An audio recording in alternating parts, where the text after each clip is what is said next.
네, 이번 성탄 시즌에 우리가 성탄을 기다린 사람들이라는 시리즈로 이제 말씀을 살펴보고 있습니다.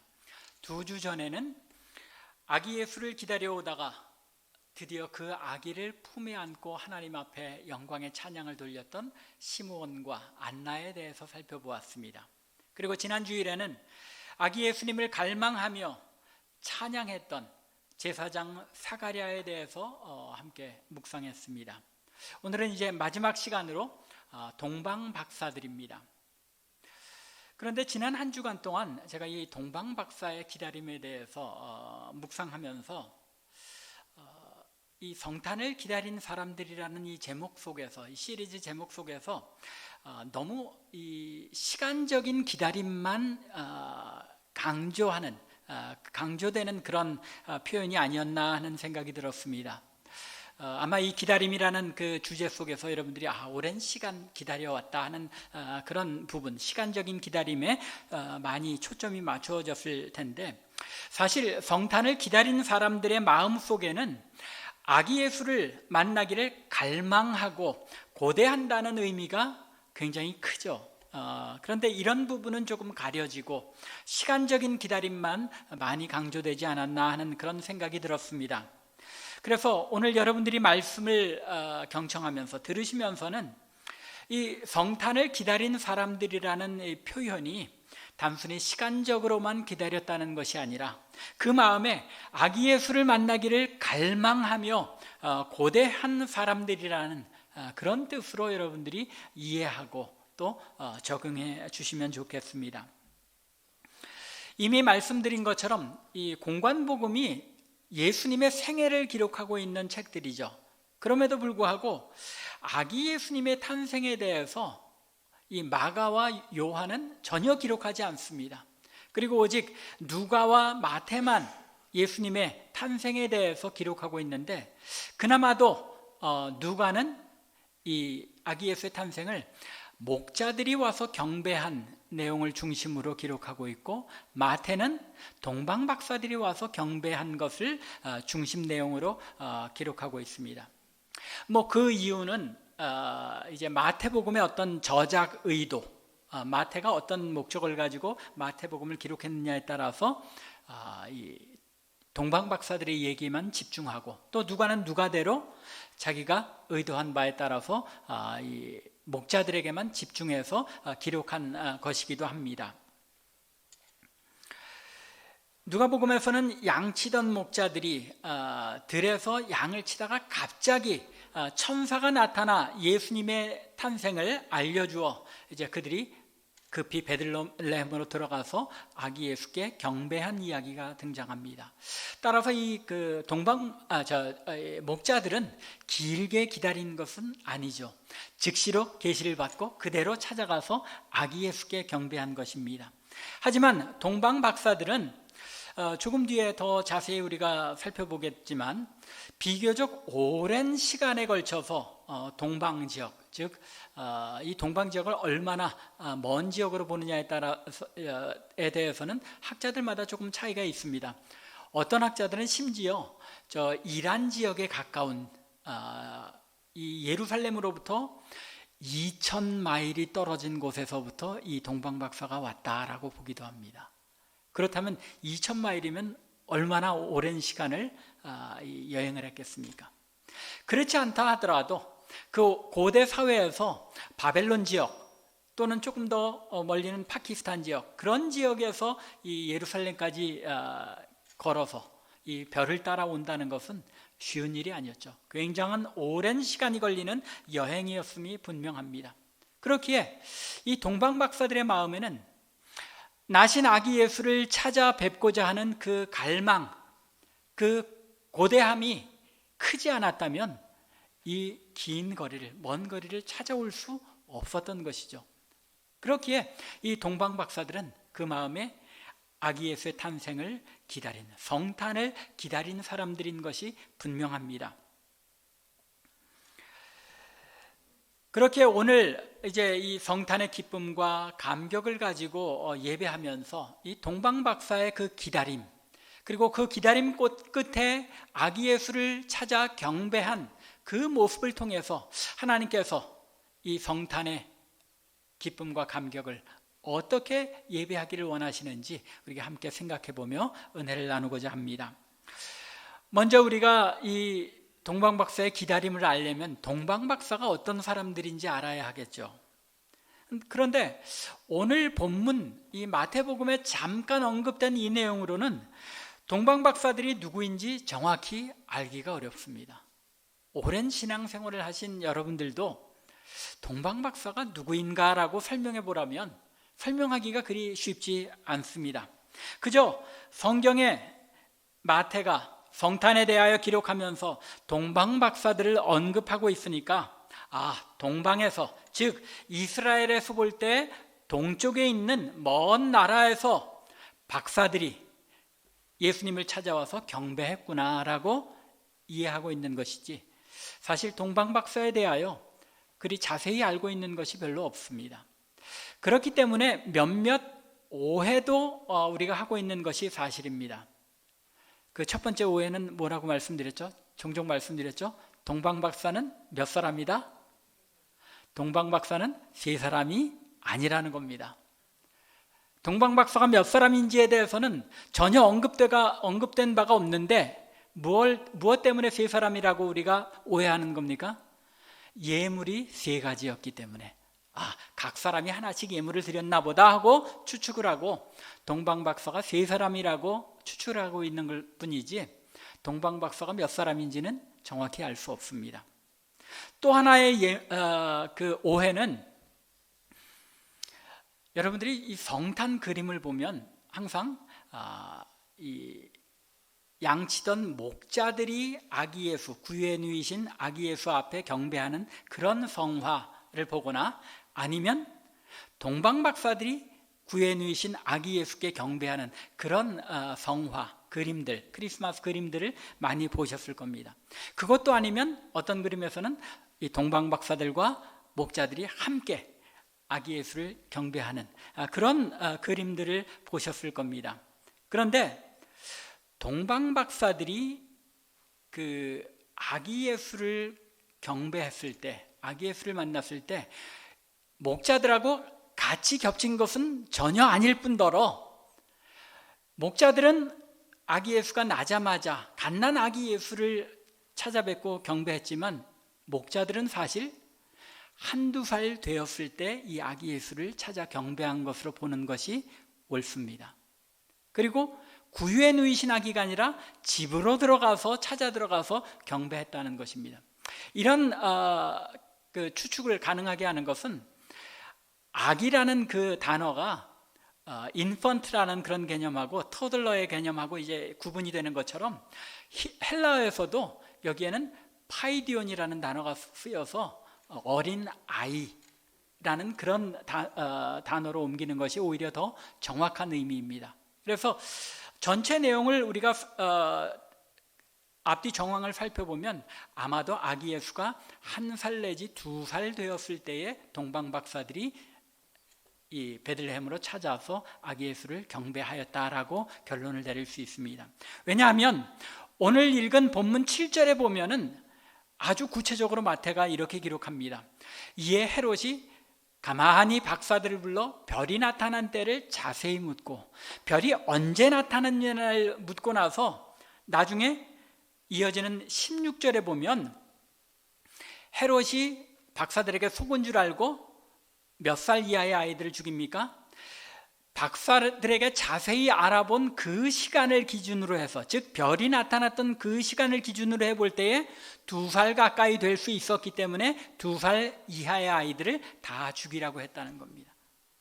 그러면 이런 정황을 보면 이 동방박사들이 찾아 경배한 아기 예수는 갓난아기가 아니라 1살 이상 된 2살 가까이 된 그런 아기 예수였다는 것입니다. 이러한 내용들을 근거로 대략적으로 재구성해 보면 베들레헴의 이 마구간에서 아기 예수를 낳고 구유에 누였던 이 요셉과 마리아가 그 베들레헴에서 꽤 오래 머물렀다는 것입니다. 2년 가까이 집을 얻어서, 집을 세워둬서 살았는지 집을 사서 살았는지는 모르겠습니다. 여하튼 집을 얻어서 베들레헴에서 한 2년 가까이 거주했고, 그 사이에 동방 박사들이 아기 예수를 찾아서 경배하고 나서 그들이 돌아가자마자 헤롯이 유아 학살을 하는 이 명령을 내릴 것을 하나님께서 아시고 요셉에게 이제는 아기와 아기의 어머니를 데리고 애굽으로 내려가라라고 천사를 통하여 지시하였다는 것입니다. 이제 조금 이 동방 박사가 누군지에 대해서 약간 곁길로 나갔는데, 우리가 가진 오해들을 제가 언급했는데, 동방 박사가 어떤 사람들이었는지 다시 돌아가서 조금 더 생각해 보겠습니다. 이 동방 박사라는 그 이름이 오늘날 우리가 생각하는 PhD 받는 그런 박사가 아니죠. 고대 사회에서 이 박사들은 현자, 그 현명한 지혜를 가진 사람들을 가리켰는데, 특별히 바벨론 제국이나 그 이어지는 페르시아 제국 그 왕궁에 보면 항상 왕에게 어떤 조언을 하고 또 왕이 필요한 정보들을 알려주는 지혜로운 현자들 또는 철학자들 또는 종교에 대해서 잘 알고 있는 종교가들, 그리고 심지어는 이 천문, 별자리에 대해서 연구하는 점성술가들까지 있었다는 겁니다. 그래서 사실 우리가 다니엘서에 보면은 다니엘이 바벨론의 모든 점술가와 박수들과 그런 사람들이 언급되잖아요. 우리가 오늘 생각할 땐 점술가, 점성술가 하면은 그 사람들이 마치 우리 한국의 무당이나 그런 사람들처럼 생각하기 쉬운데, 고대 이 왕국에서의 박수 또는 현자, 점성술가 이런 사람들은 왕의 옆에서 특별하게 천문에 관해서 연구하거나 또 그 당시의 모든 고대 문헌이나 종교나 사상이나 철학이나 이런 모든 분야에 대해서 연구하며 왕에게 도움을 주는 말하자면 그 브레인 집단이라고 그러죠. 그런 집단이었던 겁니다. 그 대표적인 사람이 바벨론 왕국에서 누구였던 겁니까? 다니엘이었죠. 다니엘이 그 모든 박사들보다, 점술가들보다 더 지혜가 10배나 뛰어났더라라고 성경에 기록하고 있잖아요.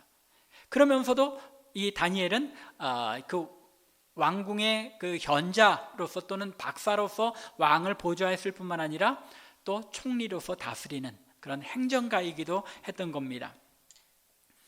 바벨론이라는 지역, 이 동방 박사들이 온 지역이 바벨론 또는 이제 더 멀리는 이제 아까 말씀드린 대로 파키스탄이나 또는 이란 지역 또는 인도 가까이에서까지 온 것으로 이제 학자들이 보기도 하는데, 그 지역이 다 바벨론 제국이 다스리던 지역이었고 또 뒤에 페르시아가 다스리던 지역이었습니다.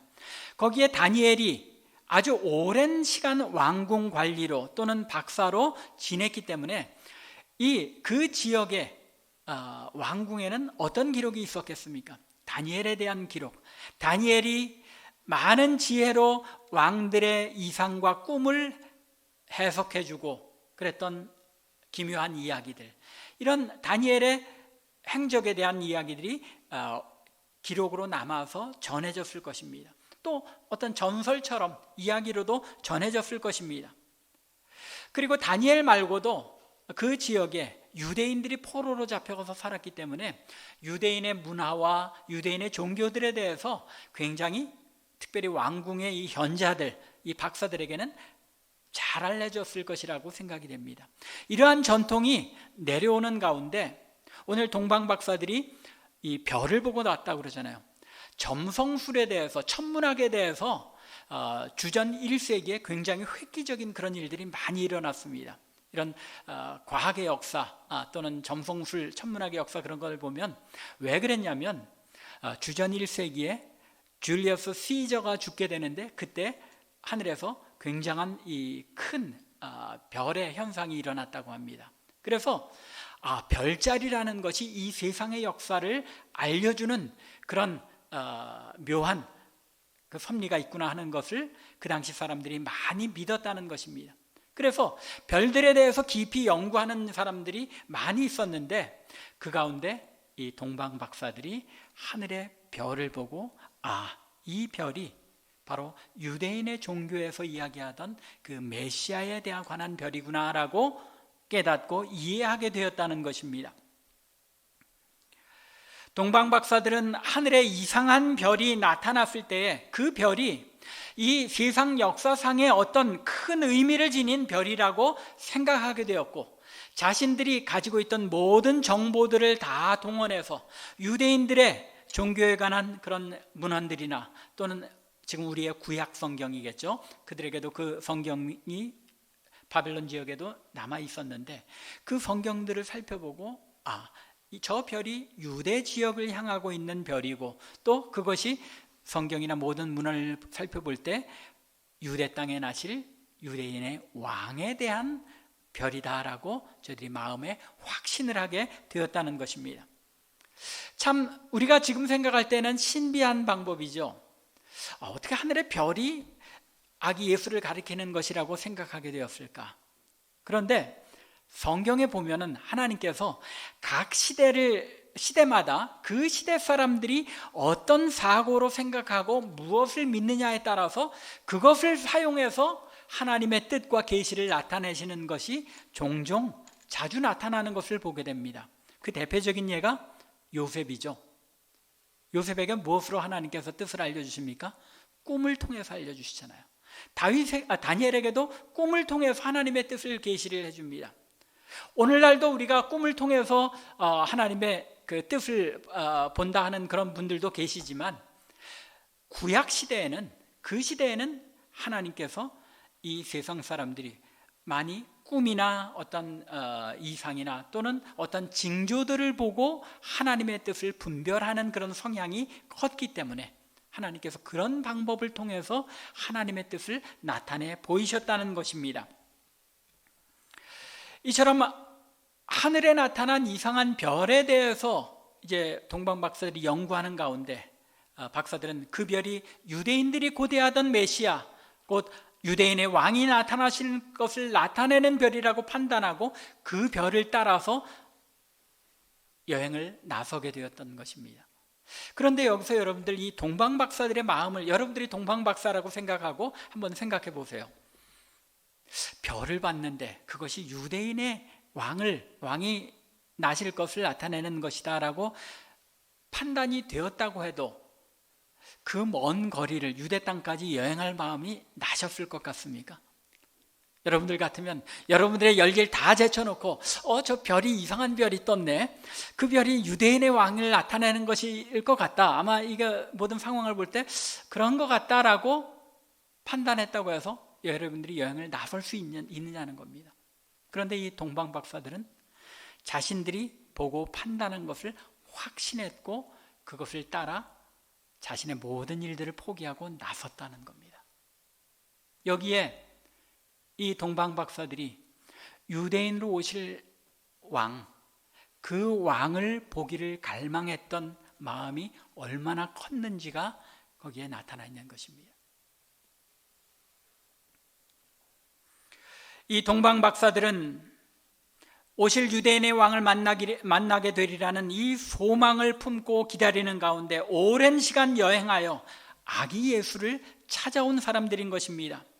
하나님께서 그들의 마음을 움직여 나실 유대인의 왕에 대하여 관심을 가지고 연구하고 찾아오게 하신 것입니다.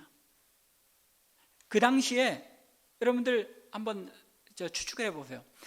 이 동방 지역에 별에 대해서 또 유대인의 문헌에 대해서 알고 있는 사람들이 이 사람들밖에 없었을까요?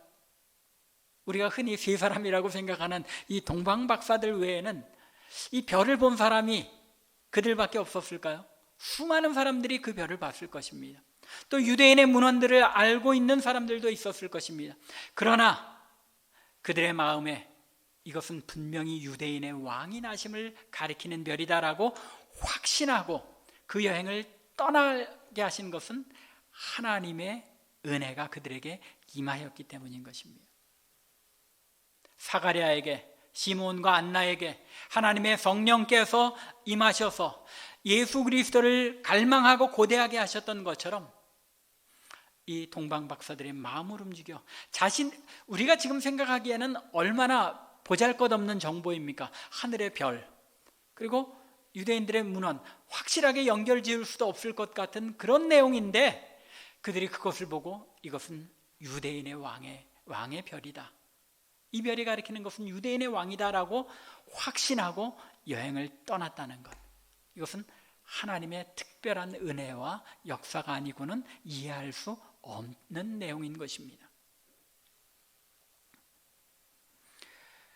너희가 전심으로 나를 찾으면 만나리라 라고 말씀하신 것처럼 이 동방박사들의 마음에 나실 유대인의 왕을 보고자 하는 그 갈망을 주셨고 그 갈망이 커지게 하셔서 결국은 여행을 떠나고 아기 예수를 만나게 하신 것입니다.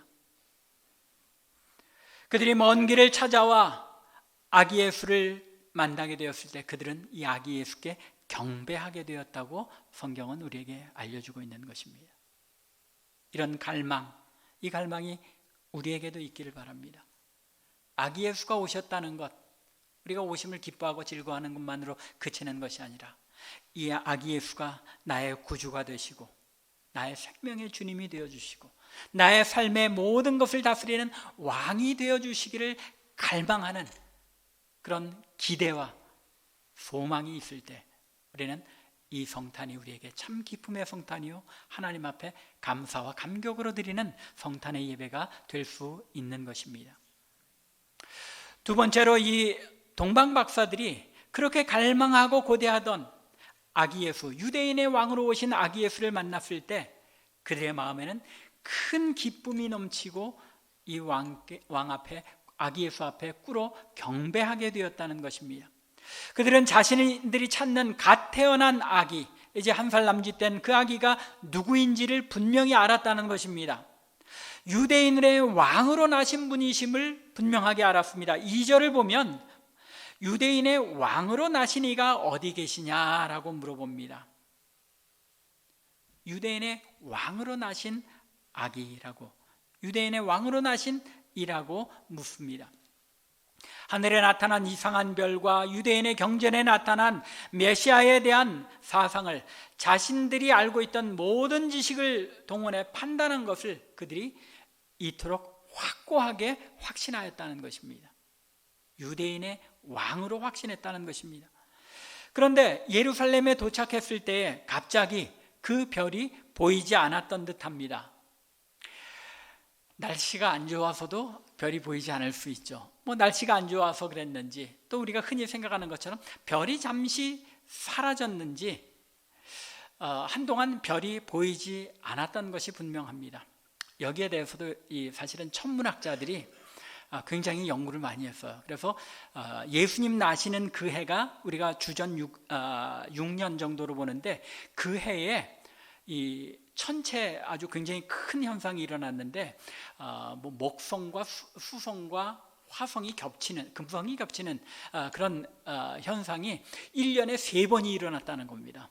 근데 이 구체적인 내용에 대해서 오늘 다 설명을 드릴 수 없고 여러분들이 관심이 있으면 나중에 저한테 묻든지 한번 자료를 찾아보시면 그때 그런 현상이 있었구나 하고 아주 흥미롭게 여러분들이 그 내용을 보실 수도 있을 것 같습니다. 여하튼 이 동방박사들이 따라가던 별이 보이지 않게 되자 이 동방박사들이 어떻게 합니까?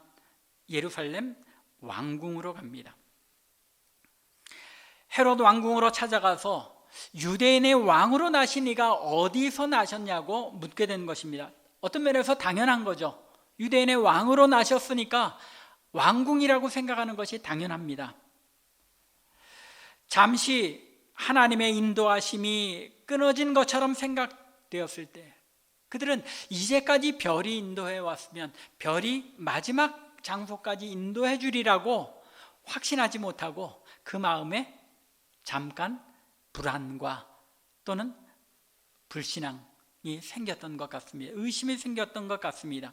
조금 더 인내하며 별이 다시 나타나기를 기다리기보다는 자신들의 생각과 판단에 따라서 예루살렘 왕궁으로 가면 어디서 났는지 알 수 있겠구나 하고 찾아갔다는 것입니다. 그들이 하나님의 인도하심보다 자신들의 생각을 의지하게 되었을 때에 길을 잃게 될 뿐만 아니라 아기 예수를 경배하고자 하는 자신들의 목적을 이루지 못할 뻔하였던 것입니다. 여기서 우리는 굉장히 중요한 교훈을 얻게 됩니다. 우리의 인생에서도 하나님께서 우리의 삶을 인도하시는구나 하고 우리가 확신하고 나아갈 때는 얼마나 든든합니까? 그러나 그 하나님의 인도하심이 한때 보이지 않는 것처럼 보일 때가 있습니다. 하나님의 손이 나를 붙들고 계시지 않는 것 같다 하는 그런 불안감이 찾아올 때가 있다는 것입니다. 이러한 때에 조급하게 자신의 생각과 판단을 의지하기보다는 조금 더 인내하며 다시 별이 인도한 것처럼, 동방박사들에게 별이 나타나 인도했던 것처럼 하나님의 인도하심이 나타나기를 기다리는 지혜가 필요하다는 것입니다. 이 동방박사의 모습이 우리에게 이런 진리를 깨닫게 합니다. 때로 우리의 삶에 캄캄한 어두움처럼 보일 때 우리를 인도하시는 하나님의 손길, 하나님께서 우리를 향해 보여주시는 그 별을 기다릴 필요가 있다는 것입니다. 여하튼 동방박사들은 이제 왕궁에 찾아갔고 헤롯은 당장 대제사장과 서기관들을 불러 모아 오실 메시아에 대한 정보를 수집합니다. 크게 찾아서 연구할 필요도 없이 대제사장과 서기관들의 입에서 메시아가 나실 곳은 바로 베들레헴입니다 라는 내용을 듣게 됩니다. 저들은 이미 메시아가 어디에서 나실 것인지를 정확하게 알고 있었습니다. 하지만 저들이 이토록 성경의 계시와 가르침에 대하여 분명히 알고 있었지만 정작 아기 예수로 오신 메시아를 찾아 경배한 것은 유대인의 종교 지도자들이나 또 신학자들이 아니었다는 것입니다. 오히려 이 이방의 동방 박사들만 이 아기 예수를 찾아 경배했다는 사실을 마태가 이야기하고 있습니다. 무엇 때문이겠습니까? 나중에 예수 그리스도를 통해 이루어질 그 구원의 역사가 어떤 모습으로 이스라엘 백성들에게 받아들여질지, 오히려 이방인들이 이 아기 예수를 찾아 경배한 모습을 통하여 하나님의 구원의 계획은 이방의 빛이 되게 하신 예수 그리스도를 통하여 모든 이 세상 이방 사람들이 하나님께로 나오게 될 것임을 이 마태는 강조하고 있는 것입니다. 오실 메시아에 대한 성경의 모든 예언들을 아는 것과 정작 그분을 찾아 경배하는 것은 전혀 다른 문제라는, 다른 차원의 문제라는 사실이 잘 나타납니다. 우리 성경을 잘 알아야 하겠죠. 그러나 그것보다 더 중요한 것은 내가 이미 알고 있는 성경의 내용들을 확신하고 그대로 살아내는 삶이 더 필요하다는 것입니다. 저들이 놓친 것은 오실 왕이 왕궁이 아니라 낮고 천한 말구유에서 이 아기 예수를, 왕으로 오신 예수를 만나게 되리라는 것이었습니다. 위대하고 높고 권세 있는 사람들 사이에 오신 것이 아니라 낮고 천한 사람들 사이에 오신 것이라는 말입니다. 이 동방박사들이 왕궁을 나와 베들레헴을 향해 갈 때에 다시 그 별이 나타났습니다. 아기 있는 곳에 이 별이 멈추어 선 것을 보고 동방박사들이 기뻐하였다고 이제 9절과 10절 말씀이 우리에게 알려줍니다. 박사들이 왕의 말을 듣고 갈새 동방에서 보던 그 별이 문득 앞서 인도하여 가다가 아기 있는 곳 위에 머물러 서 있는지라 그들이 별을 보고 매우 크게 기뻐하더라. 별을 보고 기뻐했다고 하지만은 이 9절의 내용에 비추어 볼 때 그들이 기뻐했던 것은 별이 멈추어 섰고 자신들이 이 아기 예수에 있는 곳에 도달했다는 그런 기쁨이었습니다.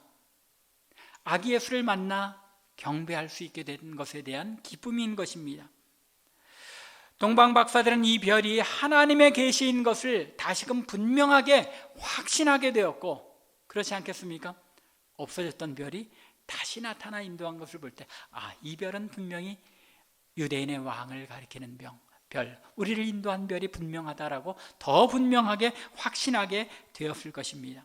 그 결과 동방박사들은 이 별의 인도에 따라 요셉과 마리아의 집에 들어가 아기 예수를 경배할 수 있게 된 것입니다. 이 일은 사실 보통 일이 아니죠. 동방박사들은 나신 유대인의 왕이 왕궁의 권세자들 가운데 오신 것이 아니라 낮고 천한 모습으로 오셨음에도 불구하고 그 아기께 경배할 수 있는 믿음의 확신이 저들에게 있었다는 것입니다. 참 신기하지 않습니까? 왕이 구유가 아니라 이 천한 평민의 집에서 나셨다는 것 받아들이기 쉽지 않았을 텐데 이 동방 박사들은 이 아기를 찾아보고 왕이신 것을 확신하고 경배할 수 있었다는 것입니다. 특별한 하나님의 은혜의 계시가 그들에게 주어졌다는 것입니다. 이것이 자신들이 뵙기를 갈망하며 기다리던 예수를 만난 사람들의 모습입니다. 하나님의 은혜가 주어질 때에만 우리가 기대하던 예수 그리스도를 만나고 영접하고 경배할 수 있게 된다는 것입니다. 왕이신 그분을 뵙기를 전심으로 갈망하며 기다리는 사람들은 그 왕을 만나게 될 때 기쁨과 감격을 누리게 되며 그분 앞에 꿇어 경배하는 영광을 누리게 된다는 것입니다. 이것이 동방박사의 모습을 통하여 하나님께서 이 성탄에 우리에게 주시는 메시지인 것입니다. 진정으로 우리가 아기 예수를 갈망할 때 그 아기 예수의 오심이 우리가 감당할 수 없는 큰 기쁨이 되고 그 기쁨 가운데 하나님을 예배하며 경배할 수밖에 없다는 것입니다. 그 결과로 이 동방 박사들은 자신들이 가져온 가장 귀한 예물들을 아기께 드립니다. 자신들이 유대인의 왕에 대하여, 나실 왕에 대하여 깊이 연구한 열정과 자신들의 모든 일 멈추고 가정을 두고 그 먼 길을 온 정성을 다하여 여행했던 그 열정에 비추어 볼 때 그들이 아기 예수께 바친 예물은 자신들이 가진 가장 귀한 예물이었던 것이 분명합니다. 그렇지 않겠습니까? 모든 것을 다 포기하고 나와 경배하는 이 아기 예수인데 자신들의 가장 귀한 것을 드린 것입니다. 가장 소중한 것을 드림으로써 그들은 자신들의 전부를 드린 것입니다. 또한 그들이 드린 예물은 오실 메시아에게 합당한 예물이었습니다. 황금을 드렸습니다. 왕에게 합당한 예물이죠. 또한 유향을 드렸습니다. 오실 아기가 제사장으로서 하나님과 당신의 백성들 사이에 중보자로서 제물을 드리실 제사장으로 역할을 하실 것을 바라본 예물이 바로 유향입니다. 하나님 앞에 향기롭게 드리는 제물인 것입니다.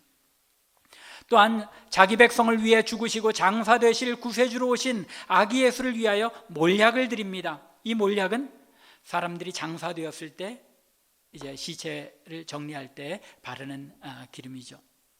예수 그리스도의 죽으심을 상징하고 있는 것입니다. 이 세 가지 예물, 동방 박사들이 드린 예물은 아기 예수께서 이 땅에 오셔서 이루실 사역을 상징하는 예물들이었습니다. 그리고 자신들이 가진 가장 귀한 것이었습니다. 이러한 사실은 단순히 우연으로 이루어진 것이 아니죠. 하나님께서 저들 이방의 박사들을 통하여 하나님께서 이루실 일들을 드러내는 은혜의 통로로 저들을 사용하셨다는 것입니다. 얼마나 놀랍고 귀한 일입니까? 정작 구약 성경을 잘 알고 있던 유대 종교 지도자들은 오신 아기 예수에게 아무런 관심을 보이지 않았을 때 먼 이방의 박사들을 통하여 하나님의 놀라운 일들을 계시로 나타내 보이신 것입니다. 우리 가운데 오신 왕을 어떻게 고대하고 어떻게 맞이하고 경배해야 하는지를 우리에게 이 동방 박사를 통해 알려주신 것입니다. 이 놀라운 모범을 이방의 박사들을 통해 우리에게 보이심으로써 이방인에 불과한 우리들이 어떻게 아기 예수를 기다리고 맞이하며 경배해야 할지를 알려주신 것입니다.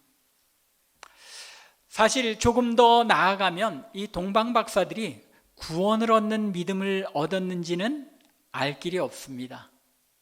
이방인들이었고 당시 자신들에게 주어진 그 정보만 가지고 나왔기 때문에 하나님께서 특별하게 그때만 사용하셨는지 아니면 그들이 이 확신을 계속 가지고 나중에 예수 그리스도의 구속사역까지 내다보고 그것을 확신하고 구원을 얻었는지 우리는 알 길이 없습니다. 그러나 분명한 것은 이 동방 박사의 이야기를 통하여 하나님께서는 우리가 어떻게 아기 예수를 맞이할지, 어떻게 고대해야 할지, 어떻게 경배해야 할지를 우리에게 알려주셨다는 것입니다. 말씀을 마무리하겠습니다. 여러분들에게 크리스마스가 기쁘고 감격스러운 날입니까? 왜 그렇습니까? 어린아이들처럼 우리가 크리스마스에 선물을 나누기 때문은 아닐 것 같습니다. 정작 우리가 기뻐해야 하는 것은 이 땅에 오신 아기 예수의 탄생을 기념하는 날이고, 또 그 날이 아기 예수의 오신 것이 바로 나와 관계가 있기 때문에 기뻐할 수 있는 것입니다. 여러분들, 예수 그리스도가 나와 관계가 없다면 여러분들의 기쁨이라는 것은 이 세상 사람들의 기쁨과 다를 것이 없습니다. 동방 박사들이 아기 예수를 만나기를 원하며 그분에 대한 모든 기록과 전승들을 탐구하여 오실 그분이 유대인의 왕이신 것을 알고 그 먼 길을 자신들의 모든 일상들을 포기하고 그분을 보기 위해 찾아와 베들레헴에서 만나게 되었을 때 그들은 자신들이 가진 최선의 것들로 그분을 경배하며 기뻐할 수 있었다는 것, 이 사실을 통하여 하나님께서는 예수 그리스도를 주로 영접한 우리들이 고대해야 하는 예수 그리스도와 우리가 기뻐하고 경배해야 하는 예수 그리스도가 누구이신지를 분명하게 나타내 보이신 것입니다. 크리스마스가 우리에게 참 기쁨의 날이 되기 위해서는 동방박사처럼 그분 만나기를 갈망하여 내 모든 것을 포기하고 나 자신을 그분에게 드릴 수 있을 때에 아기 예수께서 우리의 왕이 되어주시고 내 삶을 온전히 드려 경배할 수 있을 때에 크리스마스가 진정으로 우리에게 참 기쁨의 날이 될 수 있는 것입니다. 간절히 원하기는 오신 왕을 진정한 나의 삶으로, 나의 왕으로 나의 마음과 나의 전부를 드려 경배함으로써 이 크리스마스가 그저 지나가는 한 시즌이 아니라 우리의 생명과 영혼을 하나님 앞에 바칠 수 있는 계기가 된 이 성탄이 우리에게 참 기쁨의 날이 되기를 주님의 이름으로 간절히 축원합니다. 기도드리겠습니다.